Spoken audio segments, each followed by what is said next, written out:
Tudo bem? Estamos no segundo bloco, no segundo momento dos nossos encontros. E nesse segundo momento, eu gostaria que vocês percebessem que tudo que nós falarmos aqui não é algo estrangeiro.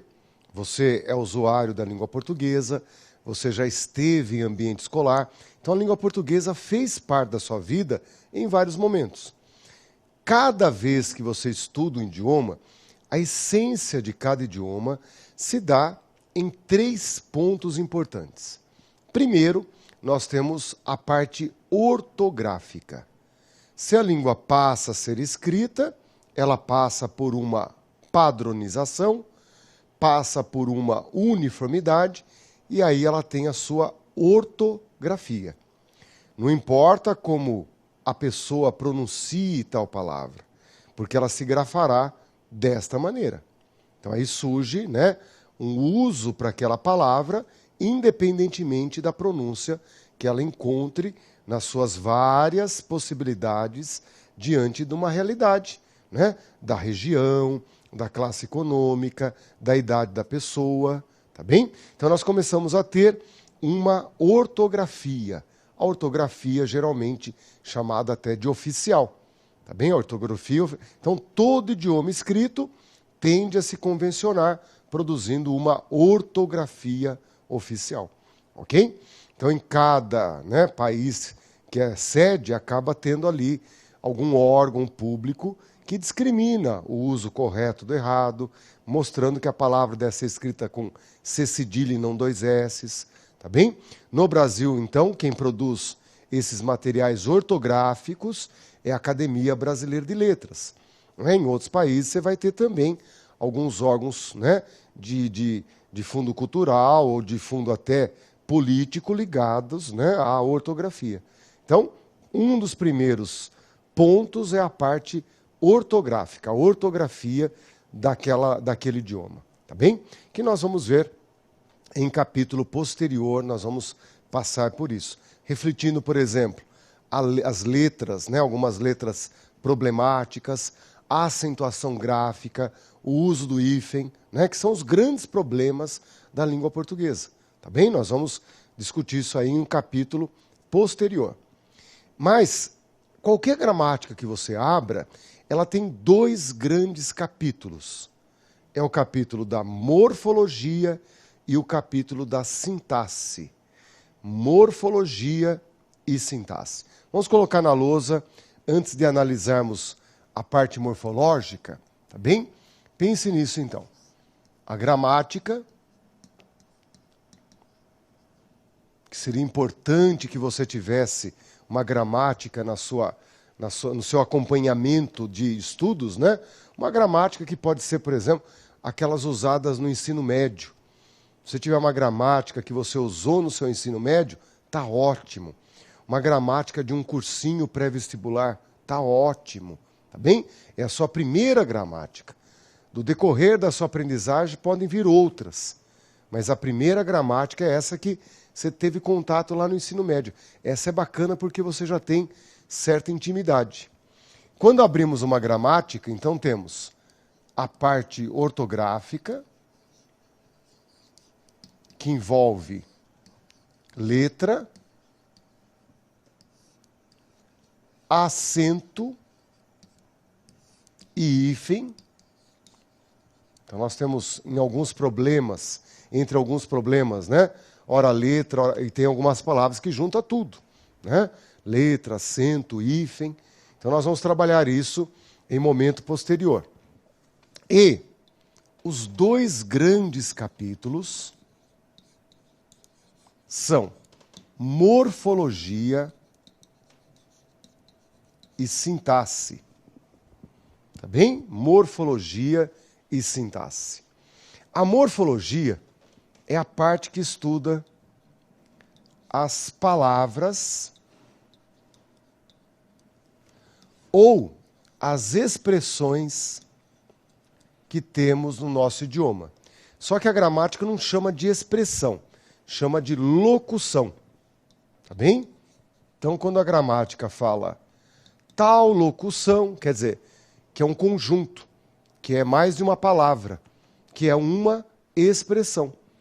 Então a morfologia, ela estuda as palavras e as locuções, distribuindo essas palavras ou locuções em classes, pelas características de uso, pelas vinculações que uma palavra estabelece com outra. A gramática, então, vai dividindo. Fala, ó, essa palavra tem uma característica, e essa característica é comum a uma série de palavras, então nós vamos separá-las. Essas vão entrar na classe tal. Essa outra aqui, ó, acompanha aquela.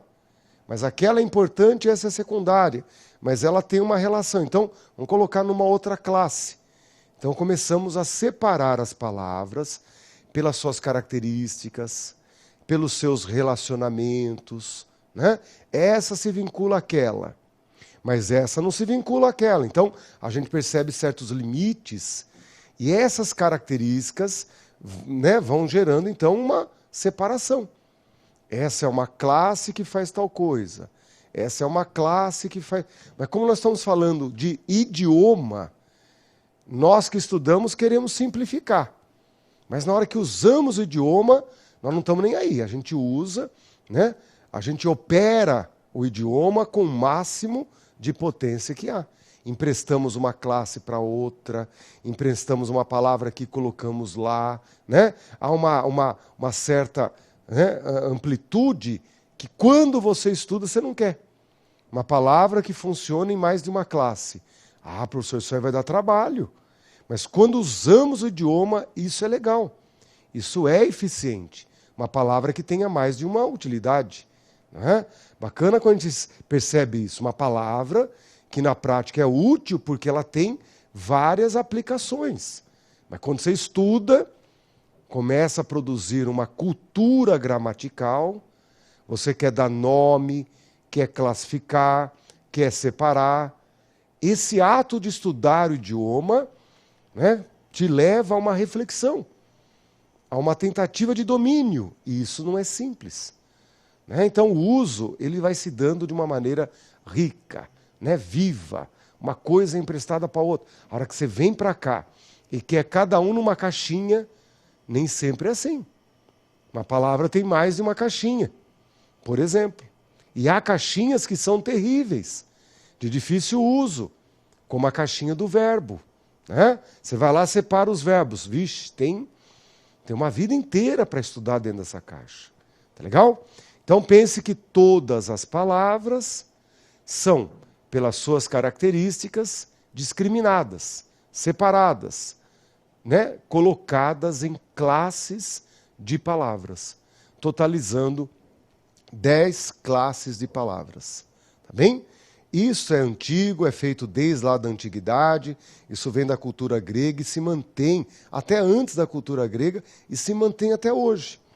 O que você aprende hoje é muito parecido com o que se aprendeu lá na antiguidade clássica. Isso é muito, né, próprio dessa cultura que recebemos. Então, estudar substantivo, adjetivo, estudar preposição, né, estudar o pronome, isso faz parte do estudo gramatical, do estudo morfológico, né, gramatical. É o momento em que você pega as peças e separadamente vê essas peças em determinadas classes. São 10 classes de palavras. Tá bem? Vamos à lousa de novo. Então, esse olhar de palavra ou locução nos remete, então, a uma divisão que a gramática chama de classes de palavras. São 10 classes de palavras. Essas 10 classes de palavras é como se um jogo de quebra-cabeça ainda estivesse sem os encaixes. Você olha para o idioma e tenta perceber, né, como as peças estão. É igual um técnico que tenta montar um time de futebol. O goleiro está ali, lateral está lá, tal. Ele olha para as peças, para os elementos que tem.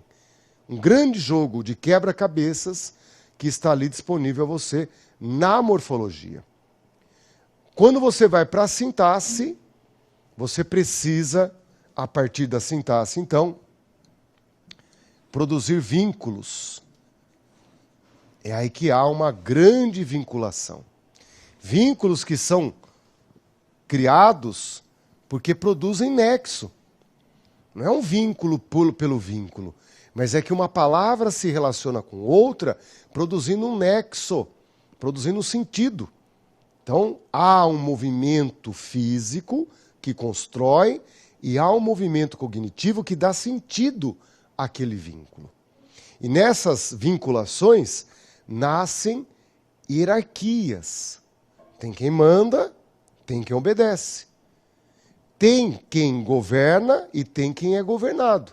É como o rei e o súdito, né? Então nasce uma hierarquia dentro dessa vinculação. Vamos à luz, ó. Quando você produz esses vínculos, esses nexos, produz também uma hierarquia entre eles. Há uma peça mais importante que outra, há uma peça que exige a concordância da outra, há uma peça que, quando vinculada a outra, exige preposição. É aí que você vai amarrando uma palavra na outra, produzindo, é lógico, nexo com essa amarração, e não deixe de perceber. Essa vinculação produz hierarquia, né? Notem que o mundo da sintaxe é o mundo da oração, que também é o ponto final dos estudos gramaticais. Professor, para que serve a gramática? Para te ensinar a produzir corretamente uma oração. Não. A gramática, o limite dela, a geografia em que ela atua, é o mundo da oração. Tá bem? O objetivo da gramática é ensinar ao estudante a produzir uma oração correta. Por isso que a gramática não te ensina a produzir um bom texto. Te ensina a produzir uma oração correta. Ok? É nesse momento, então, que nós vamos para dentro de uma oração e lá encontramos uma estrutura fundamental chamada verbo. Dentro da oração, sempre haverá um verbo, e o verbo produz um vínculo com outro termo chamado sujeito, ou muitos verbos, né, vão criar um vínculo com o chamado complemento.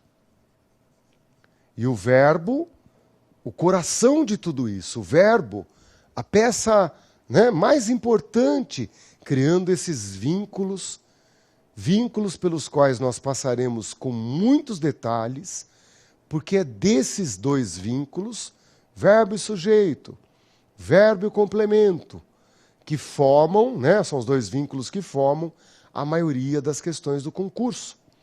É do domínio desse momento, verbo sujeito, verbo complemento, que você tem na prova da parte gramatical a maioria das questões. É desse vínculo sujeito-verbo, verbo-complemento, que nascem as principais regras, envolvendo concordância, regência, crase, a voz passiva, uso de pronomes pessoais, pronomes relativos, a pontuação. E, é claro, toda uma teoria, toda uma classificação que a banca não abre mão de perguntar. Tá bem? Então, além desses domínios de usos e regras, a pergunta teórica está ali, sempre muito pronta para quando a banca acionar. Aquele termo sublinhado faz o papel de sujeito? Aquele termo sublinhado é o complemento do verbo? A banca quer que você teorize, que você analise e saiba, né, a classificação disso daí. Então nós temos diante da lousa, vamos observar de novo, esses dois grandes capítulos que se dão com o nome de morfologia e sintaxe. Na morfologia, as peças do jogo. Na sintaxe, o jogo construído. Então é como se houvesse a morfologia te dispondo das peças e a sintaxe na hora em que você efetiva, usa essas palavras montando uma oração.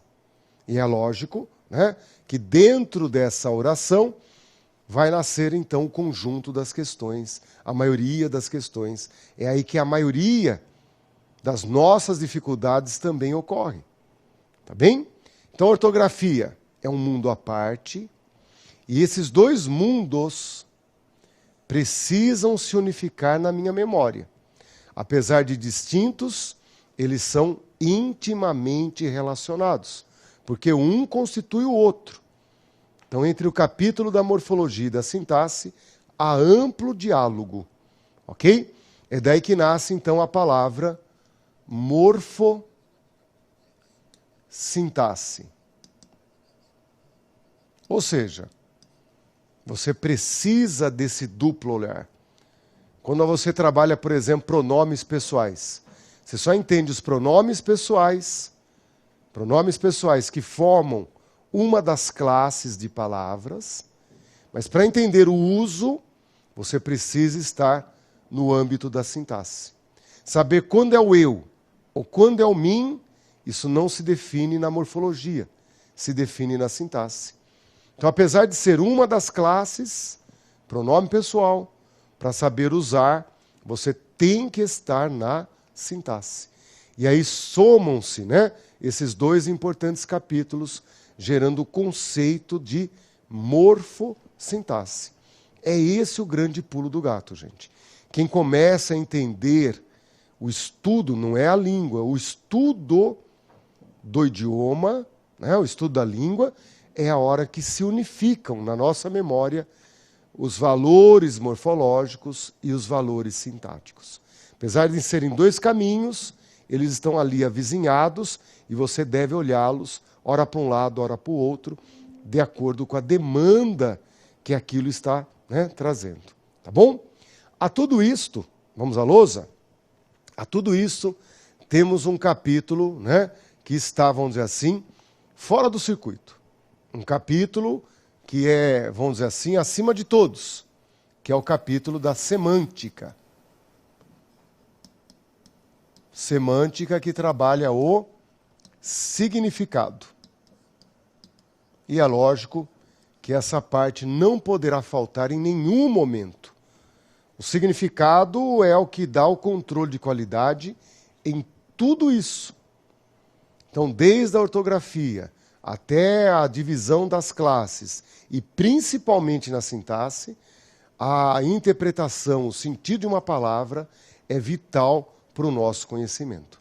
Tá bem? Então, a semântica não é algo que você estuda um dia. A semântica é permanente. Tá bom?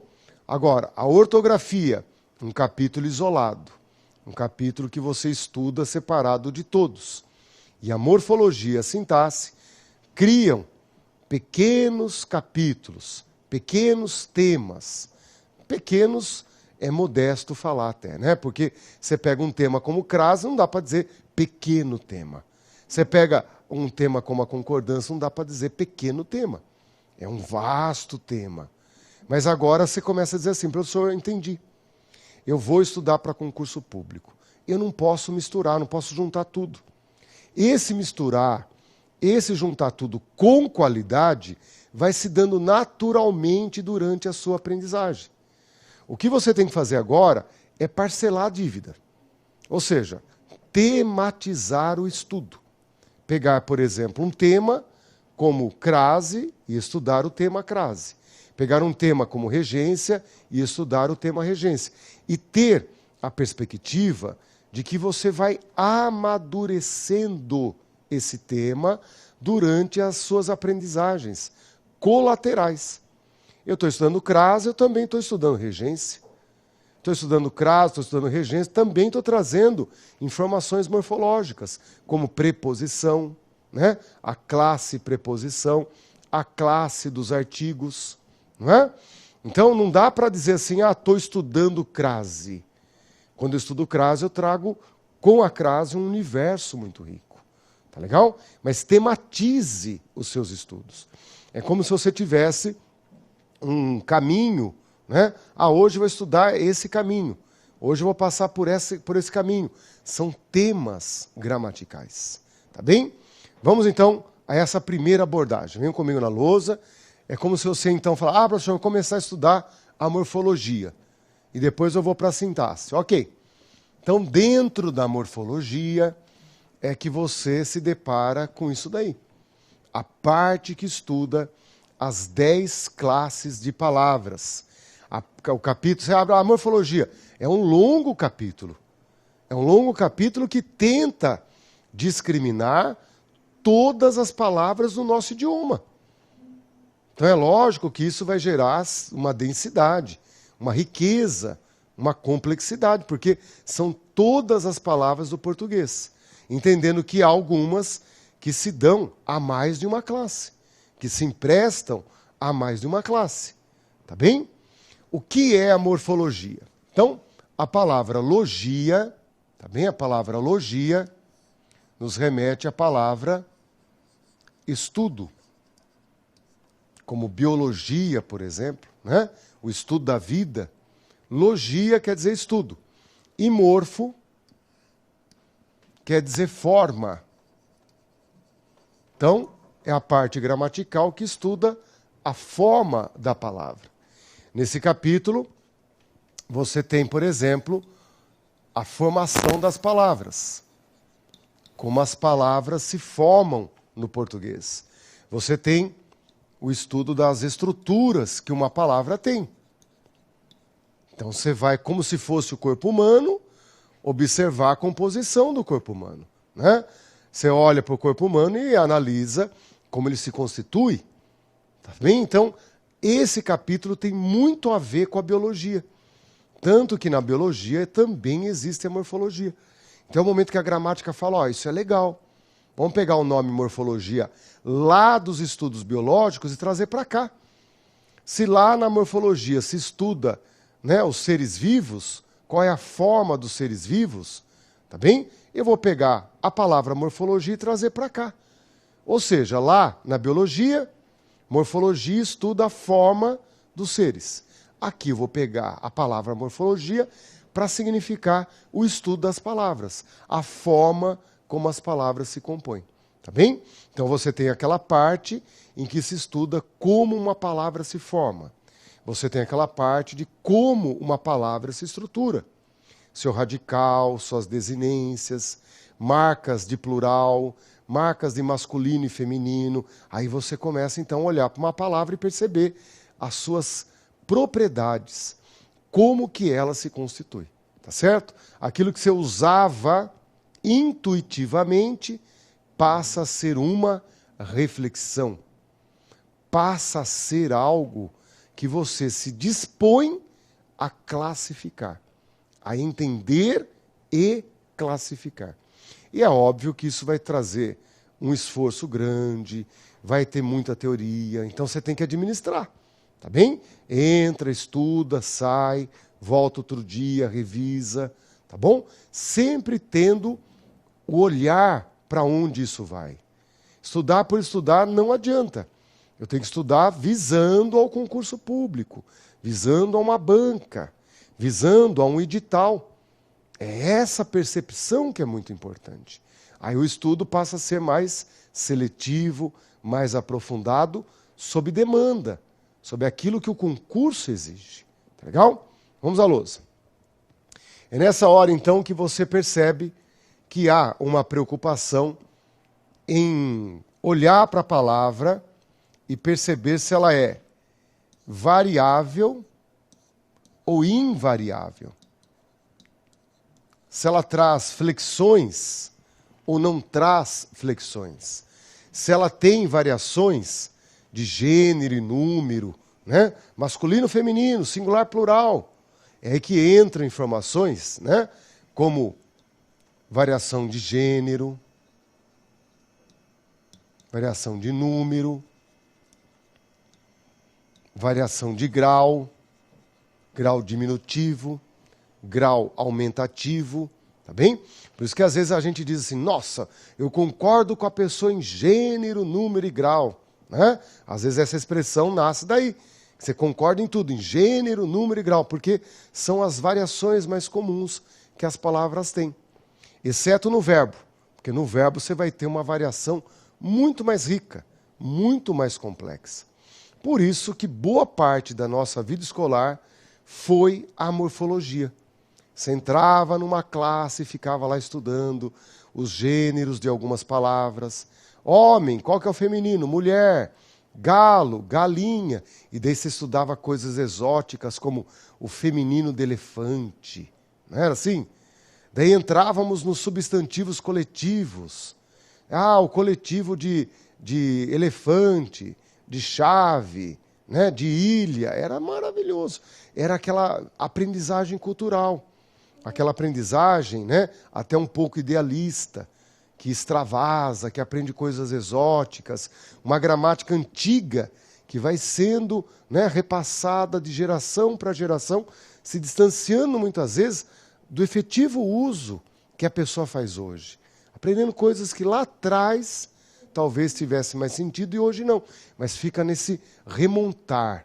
Uma gramática copiando da outra, né? Morre o gramático, vem um novo, copia do velho, traz para o hoje e as coisas continuam muito iguais. Então você percebe que boa parte da tua vida escolar foi ficar estudando essas classes de palavras, essas classes morfológicas, observando as características. Como que faz o plural das palavras terminadas em ão? Como, por exemplo, mão, mãos, pão, pães, cidadão. Professor, cidadão, sacaram? É aí que é cidadões ou cidadãos? Entra a norma culta e fala, calma lá. Cidadão, a forma correta é cidadãos. Aí que entra a norma culta para falar, não é cidadões, é cidadãos. E aí você na escola vai aprendendo essas noções do uso correto e do uso errado, apesar de na rua, quando você sai da escola, escutar muita gente boa, gente que você ama, gente que você tem que idolatrar, dizendo cidadãos. Isso está errado. Não é que está errado. Aí entramos no mundo complexo. A norma culta não deveria se adaptar àquilo que todo mundo usa, aquilo que é normal para todo mundo? Não, a norma culta fala, negativo. Eu quero distância do falar do povo. E aí que você começa a ter essa distância entre o que falamos e o que devemos usar como norma culta. Por isso que a norma culta não é uma moeda que você usa correntemente. Não é algo que você tem aplicável a qualquer contexto. Se eu falar como a norma culta prescreve, eu perco os amigos, né? Minha família me abandona, não é isso? O cara me convidar para um café não me convida mais. O fulano me dava carona, não me oferece mais. Você vira uma pessoa chata, pedante. Então, na hora que nós falamos, a interação é outra.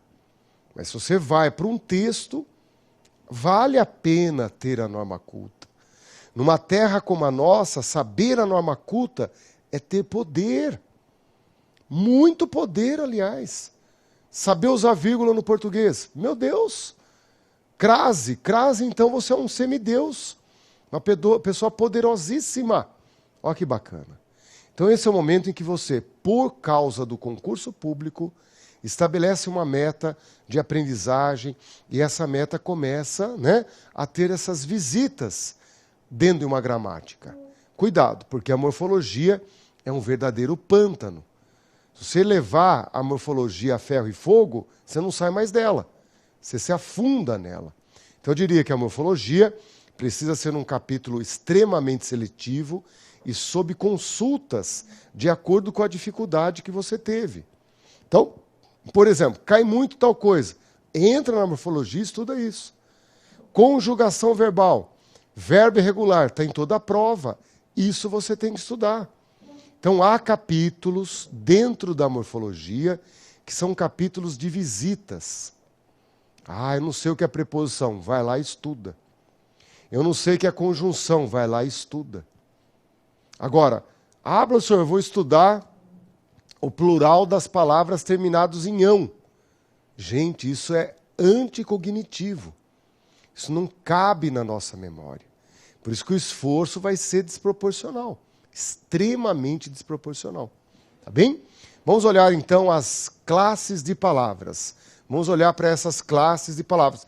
Tendo como fundo essa preocupação de variar ou não variar. De ter essa concordância de gênero, de número. Concordância de grau não tem, tá? É concordância de gênero, concordância de número. Se tem essa concordância, essa flexão ou não. Então aqui é como se você estivesse no âmbito da preparação, do treino, do vestiário. Você se prepara para o jogo. Palavra, pode ou não pode, tem ou não tem, faz ou não faz. É aqui que você testa o sistema, se preparando para a aplicação, se preparando para o uso efetivo. Tá legal? Então, vamos lá. Quais são essas 10 classes de palavras? Quais são essas 10 classes de palavras?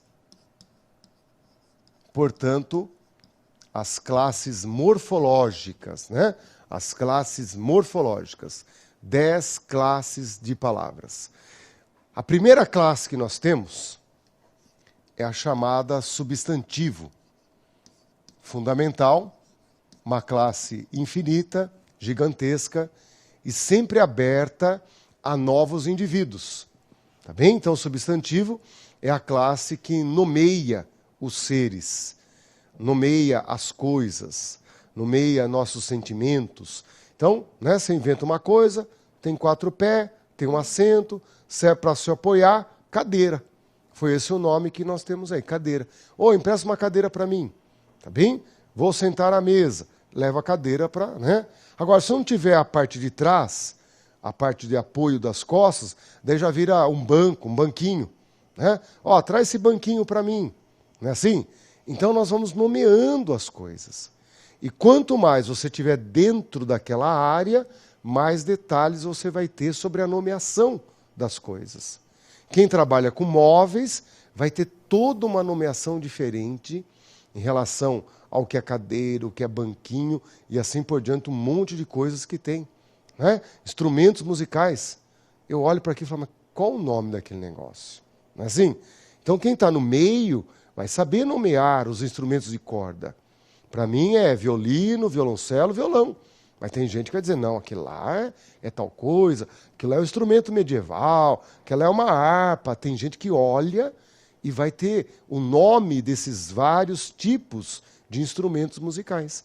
Então, substantivo é a classe que nomeia, que dá nome às coisas, às pessoas, aos seres e assim por diante. Tá bem? Junto ao substantivo, há uma rede de outras classes que vão se vinculando ao substantivo. Tá bem? Então, a partir do substantivo, você passa a entender o artigo, o adjetivo, o numeral e os pronomes. São 4 classes intimamente ligadas ao substantivo. São 4 classes intimamente ligadas ao substantivo.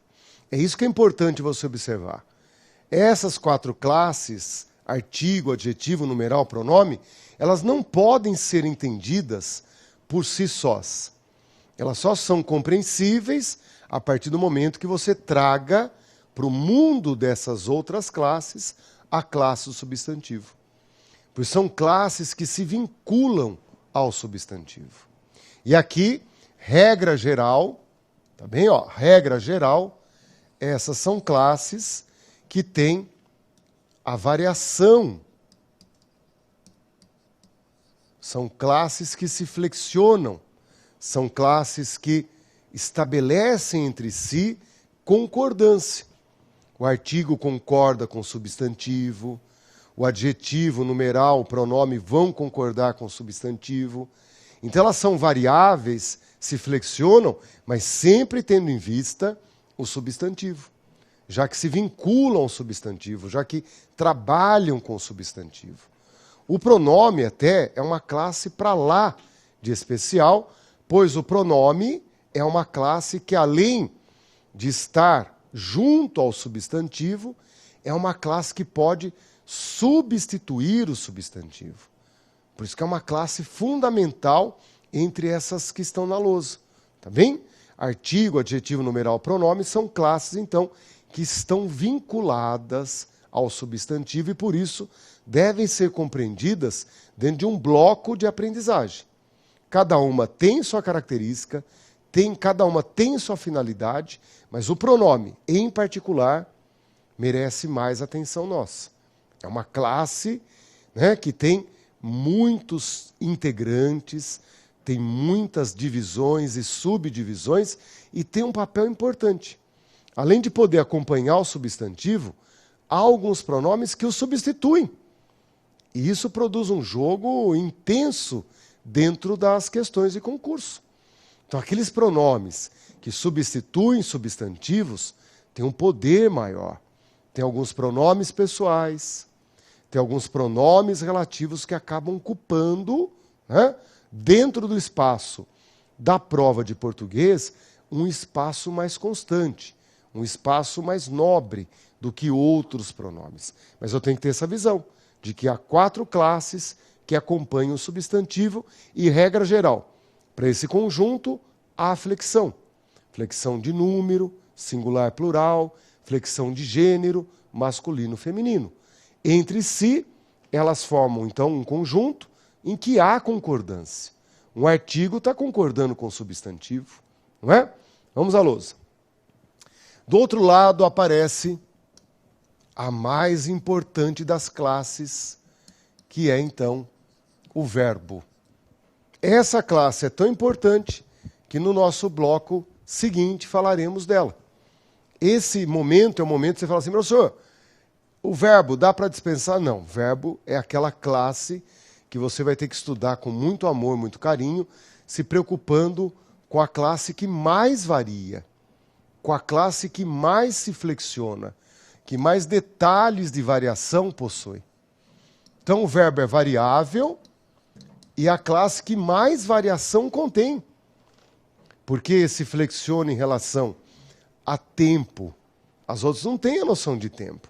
O verbo vai ter passado, presente e futuro. O verbo tem a ideia de modo, indicativo, subjuntivo, imperativo. Os outros não, né? As outras classes não têm. Então, essas noções que o verbo tem tornam o verbo mais sofisticado ainda. Ok?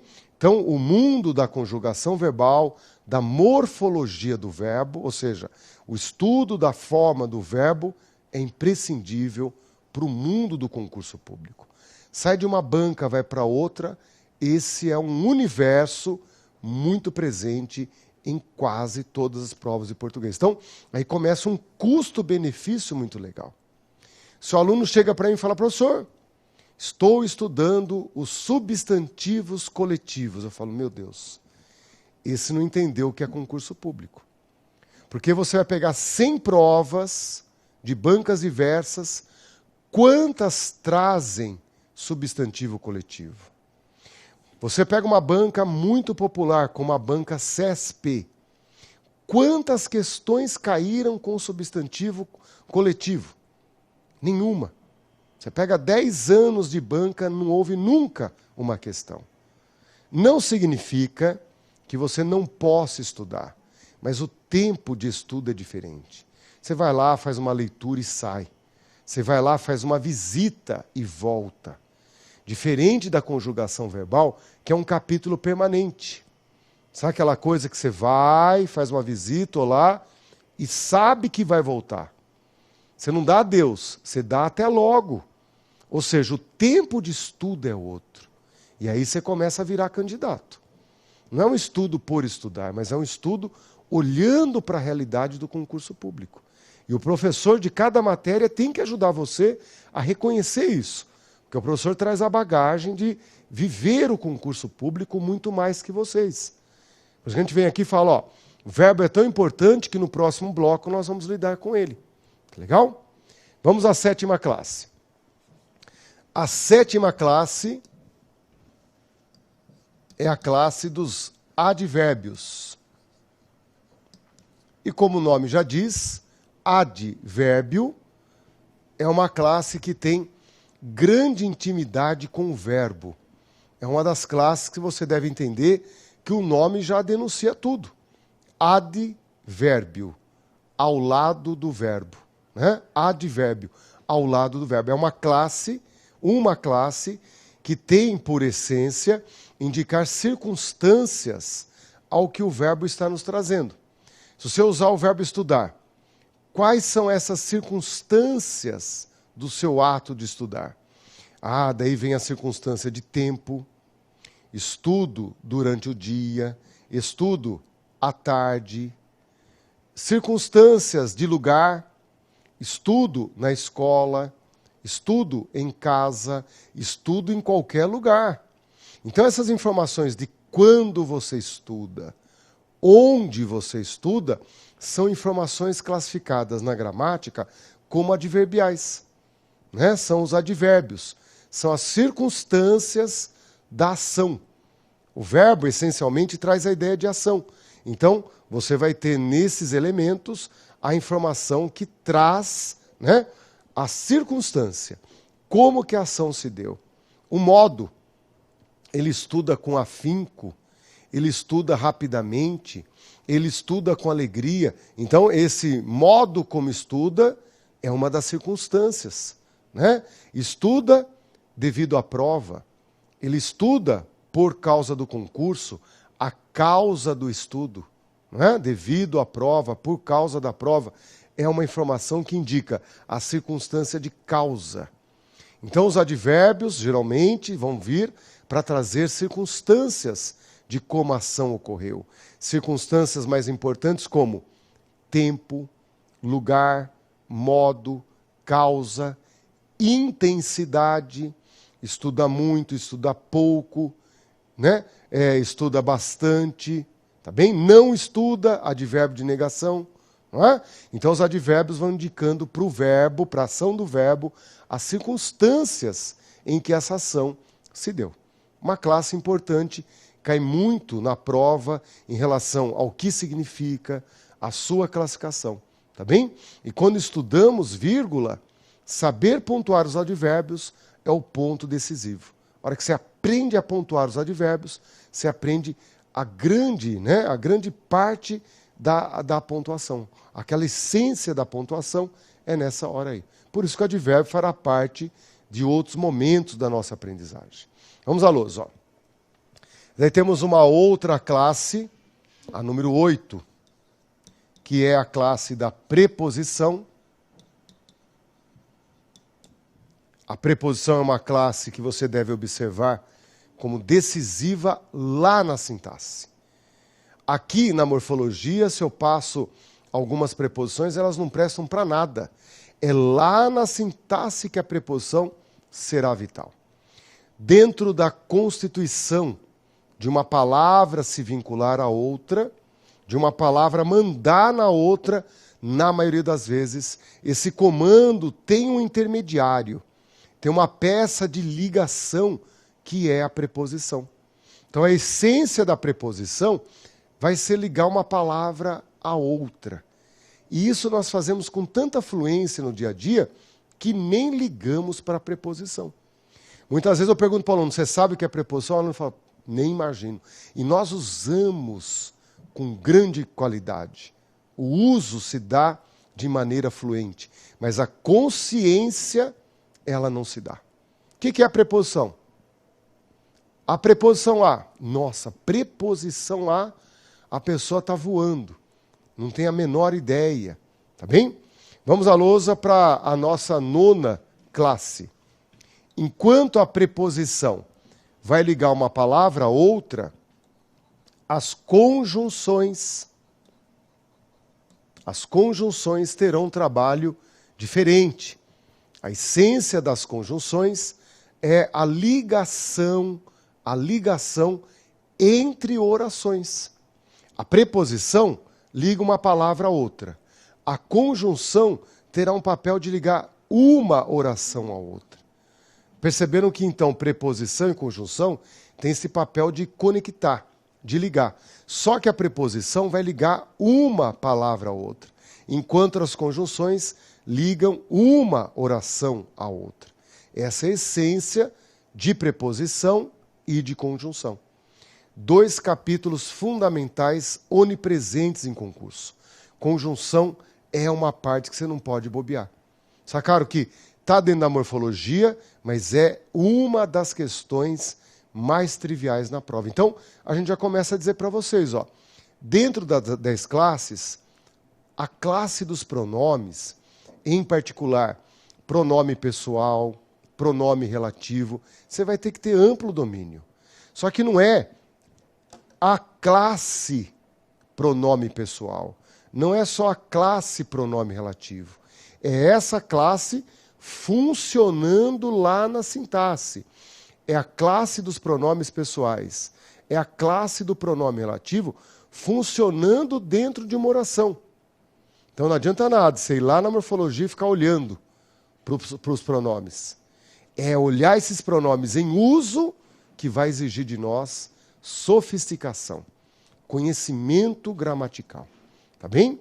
Por isso que a preposição. Ah, professor, estou aqui na morfologia estudando a preposição. Legal. É como se você pegasse os bolsos da calça e fosse colocando bala, chiclete, chocolate, e falar, né? É para eu comer daqui a pouco. Você enche os, né, igual criança em festa de aniversário. Lota os bolsos, põe brigadeiro, põe, né, os docinhos aqui, suja tudo a roupa. Mas estão notando? É um abastecimento para o futuro. Tá bem?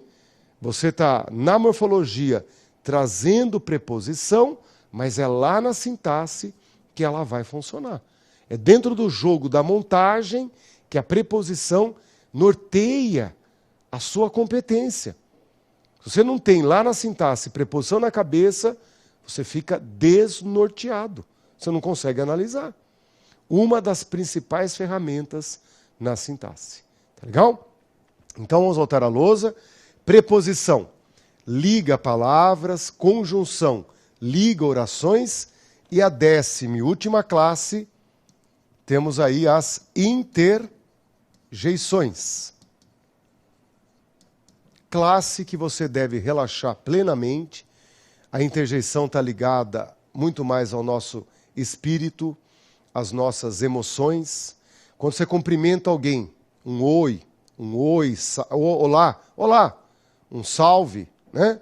Esse cumprimento, oi, olá, é uma interjeição. Quando você usa uma expressão exclamativa, meu Deus, esse meu Deus é uma interjeição. Ó, essa é uma interjeição.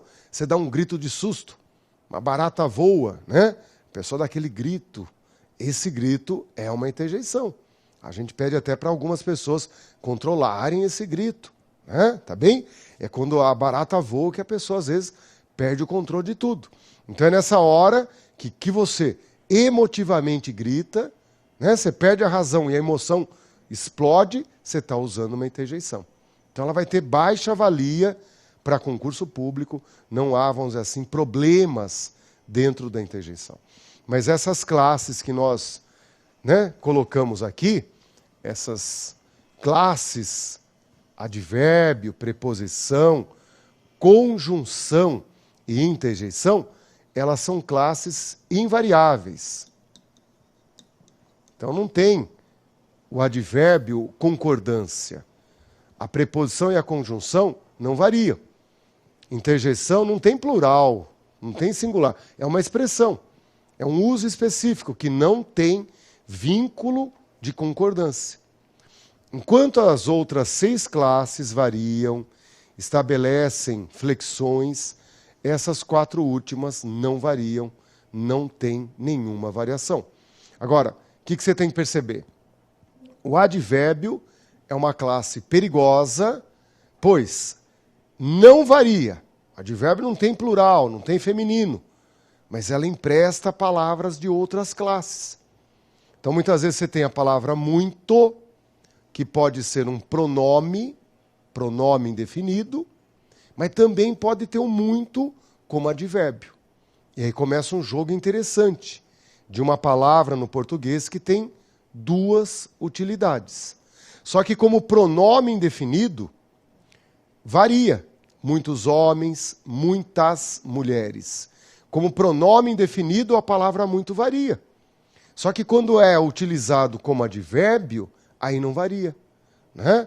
Homens muito sadios, mulheres muito sadias. Esse muito dando intensidade, tendo o valor de advérbio, não varia. É aí que você entra num grupo de palavras que nós temos que administrar. Não é? Por exemplo, palavra meio pode ser numeral fracionário.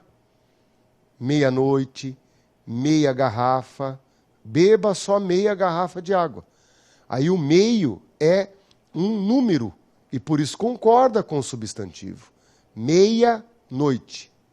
Leia pelo menos meia página do caderno. Meia página. É o momento que o meio é numeral.